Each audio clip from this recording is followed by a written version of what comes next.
zaten buraya ait. Hadi bırak. Ya bunlar linki. Dahra hoca Celal çartar badırı kart desteğiydi. Kart Kalan suyu yedi. gelecek diye. Nur Selami kart yedi. Kutunda yok. Değneği kalıyor. Sonrası kalan suyu gelecek diyorlar. Ya, 2009'da bunlar götürmüyorlar. bağlı. Projesi Sen 94'te bitmiş onu bir olması köşeye bırak. Geçen gün televizyonda çıktı ki dedi yer altından çıkan sulara sahip olunacak. Mesela gelip artık yarın 5 gün sonra 2 ay sonra gelip buyurun başlayın. Yer üstü elektriktir, yer altı da sudur. Yani itiraf Düzenli bir şey de yok. Düzenli bir şey olsa millet buraya gelmişsin. Hadi 20 milyar borcu var. Urfa'da da tarımsal. Aramızda ne var Urfa? Urfa aramızda dere var. Nasıl bir şey yok? Gardı kaç senedir burada da getiriyorlar, hiç getirmiyor. İsteler yani bir senede getirebilir. Bir gazeteci bile getiriyor. Evet, evet. Yani Doğru mu? başını belaya sokmaması. Aynen. Başka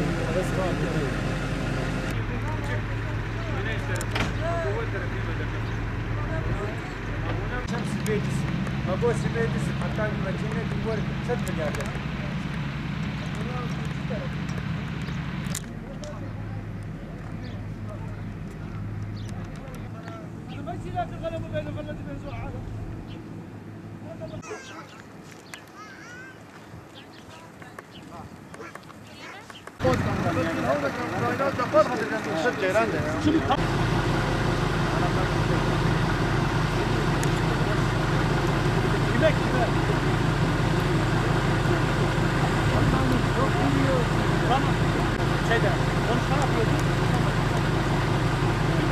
Gelmiş mi?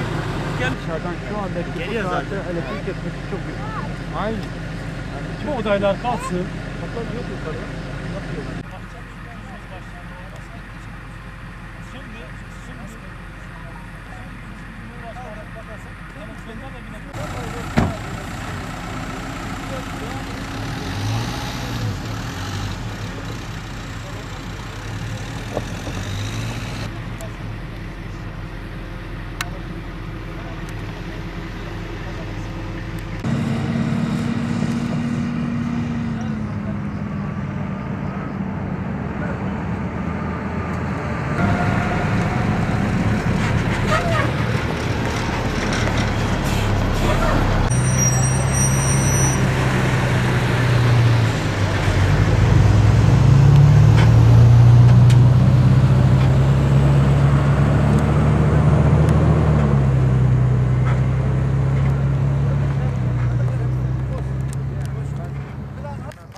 Biz yazı Cumhurbaşkanlığı, Başbakanlığı yazkıya. Belki e-mail yazına gelince bakın.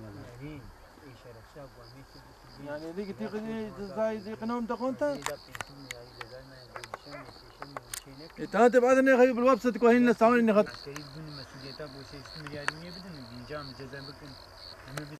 خلاص كده